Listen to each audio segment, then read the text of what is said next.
Itaquaquecetuba, delegado Eduardo Boigues, que também está em Brasília, nessa série de reuniões dos prefeitos com o governo federal, mas o assunto que eu queria começar tratando com o senhor é a situação da cidade de Itaquaquecetuba, que fica ali entre a região metropolitana de São Paulo e o Alto Tietê, e que sofreu muito com os temporais aqui da Grande São Paulo nos últimos dias. Cidade em situação de emergência. Como que tá hoje por lá, prefeito? Bom dia para o senhor, obrigado por participar aqui com a gente. Bom dia.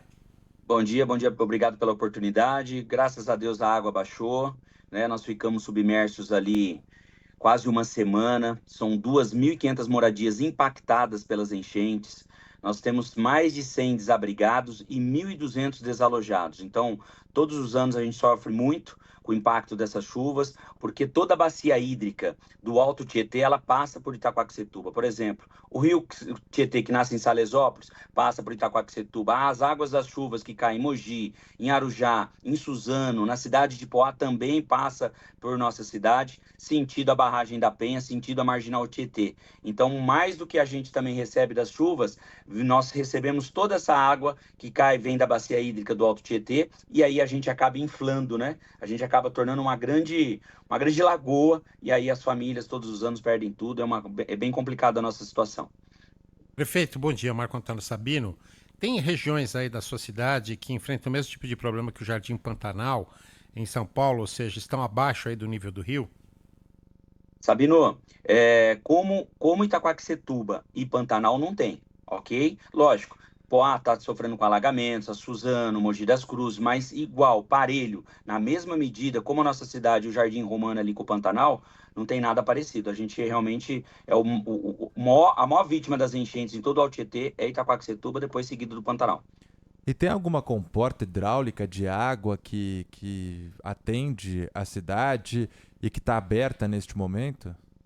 Olha, a única comporta que tem é a 35 quilômetros da cidade de Itaquaquecetuba, que fica no início da marginal Tietê. É a barragem da Penha, né? Que foi feita aí há mais de 40 anos atrás para controlar esse nível, esse volume de água que adentrava antigamente na capital e estourava as marginais. Mas dentro de Itaquaquecetuba, nenhum piscinão foi construído até hoje, nenhum tipo de comporta para poder fazer o equilíbrio do que a gente recebe com a vazão que tem que ir embora. Porque senão fica muito tempo fechada ali a comporta, vai dando remanso, as águas não de Itaquaquecetuba não escoam, e aí a gente acaba inflando. Esse é o nosso grande problema. E o senhor negocia algum tipo de obra ou a forma como é aberta e fechada essa comporta com o governo do estado? Sabino, a verdade é assim, os técnicos do antigo DAE, que agora chama SP Águas, os técnicos eles não concordam com a nossa opinião. Qual a nossa opinião? A nossa opinião é que quando você fecha as comportas estão fechadas e a gente tem imagens gravadas na madrugada, durante o dia, porque durante o leito normal, sem as chuvas, o rio corre. Quando vem todo esse volume de água, o que deveria fazer o rio? Correr mais rapidamente, com maior força, por causa do volume da água que é maior hoje, que aumentou. E aí, de repente, as águas em Itaquaquecetuba, elas param. Eu tenho imagens da madrugada, tudo parado. Um saquinho de lixo que você jogar em cima da água, ela não anda. E eu te pergunto, por quê? Porque as barragens estão, as comportas fechadas, ela vai retendo a água e vai dando o remanso daqui para trás, você concorda? É questão de física. Mas os técnicos da SP Águas, o que eles mencionam para a gente? A cota da barragem fica no 726, ok? De nível. Itaquaquecetuba está no 732. Então, quando eles fazem o gráfico, Itaquá está aqui em cima, a barragem aqui embaixo, quando você fecha, ela dá o remanso até essa cota aqui de 128. Ela não chega ao remanso de Itaquaquecetuba, mas na verdade, isso não é uma grande cachoeira. No Itaquaquecetuba está a 35 quilômetros. Se a gente tem 6 metros de altura de Itaquá, da cota 6 metros maior do que a barragem, se você dividir por 35 quilômetros, a cada 6 quilômetros é 1 metro de altura. Então, na verdade, não é assim. Ela vem mais ou menos assim. Por que essa água não escoa? É isso que eu queria saber. Eu vi uma nota do prefeito Ricardo Nunes essa semana agora que passou, dando uma nota oficial pela Prefeitura Municipal de São Paulo, que as barragens estavam fechadas, por isso as comportas fechadas, para que não pudesse ter os alagamentos em vários pontos ali da Zona Leste de São Paulo, na questão de Guarulhos, etc. Bom, se está fechada e a água no Itaquaquecetuba vai somente em sentido este canal, Se ela está fechada, a água não escoa. É questão lógica. E aí eu te pergunto, por que não aceitar as nossas considerações e a gente juntos, faz 2 anos que isso vem acontecendo mais drasticamente, e por que não aceitar o nosso questionamento e a gente promover um estudo para ver o que realmente impacta lá no Pantanal, no Jardim Romano e também em Itaquaquecetuba? É isso que a gente propõe. A solução seria só essa, não tem nenhuma outra solução técnica possível. Tem sim, o desassoramento.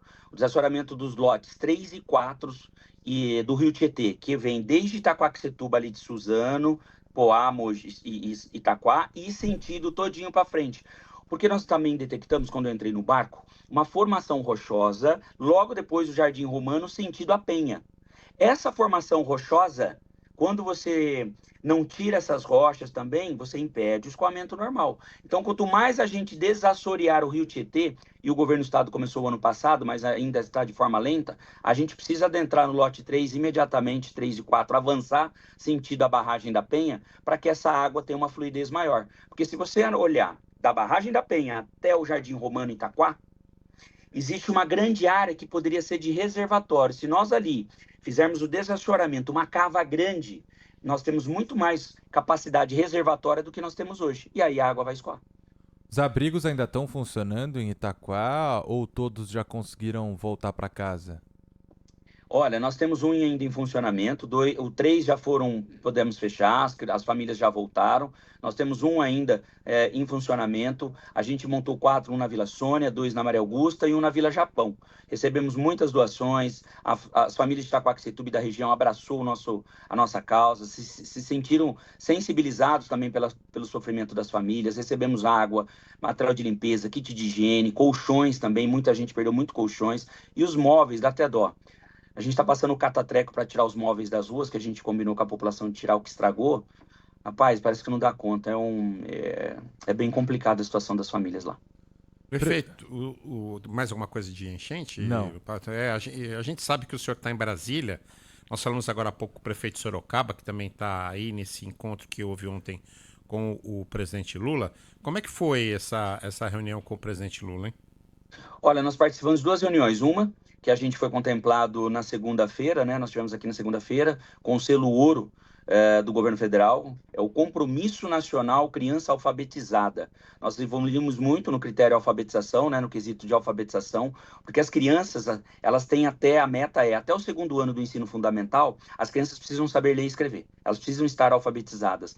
E a gente está chegando a 70% desse índice. Então, antes, quando nós entramos, era pior ainda, as crianças estavam indo para o ensino médio, para o governo do estado, as escolas do governo do estado semi-analfabetas. Então a gente avançou muito nessa alfabetização, fomos premiados, e ontem também teve a abertura lá na terça-feira, tivemos a abertura desse encontro com os novos prefeitos e prefeitas, colocando-se o governo federal à disposição de todos os programas, isso é muito importante. A gente se cadastrou já o ano passado, por exemplo, no PAC, no Programa de Aceleração do Crescimento. Nós conseguimos sermos selecionados em 31 milhões para áreas de riscos, ou seja, então a gente vem com obras nas encostas de Itaquaquecetuba, na canalização de rios, muros de arrimos para que não aconteça deslizamento ou desmoronamentos. Enfim, isso é importante. Quando o governo federal abre as portas, a gente consegue cadastrar os projetos e esses projetos andam, nós ficamos satisfeitos porque os problemas estão nas cidades e a nossa população está sendo atendida. Então foi muito bacana. Prefeito, Itaquaquecetuba tem algum tipo de problema no saneamento básico? Eu acho que o senhor ainda não falou sobre isso, mas a prefeitura firmou uma parceria com a Sabesp que prevê, nos próximos 3 anos, um investimento de R$ 1 bilhão aí na cidade. Exatamente. Quando nós assumimos, só tínhamos 18% de esgoto coletado e tratado em toda a cidade. A maioria das casas estão com fossas para poder receber, né, a questão sanitária aí. E a grande maioria da população, um percentual maior, era de afastamento desse esgoto. Jogado onde? Nos nossos rios. Quando acontece as enchentes, sabe o que acontece? Esse esgoto, as fossas, como a água vem do rio para o bairro, elas explodem dentro das casas. Por isso que é muito poluído. A questão de saúde pública fica muito preocupante por causa do que a água vem com esgoto. Então agora a gente fez essa parceria com a Sabesp, vai virar um investimento de R$ 1 bilhão. Nós temos uma meta até 2027 e a universalização até 2029. Então a Itaquá vai ganhar muito a questão do fornecimento de água potável oficial, e como também não só a coleta, como também o tratamento desse esgoto. Eu gostaria de agradecer a participação aqui conosco do prefeito de Itaquaquecetuba, delegado Eduardo Boigues. Um abraço para o senhor, bom trabalho. Obrigado, eu que agradeço a oportunidade, abraço a todos vocês, boa semana. Obrigado. Valeu.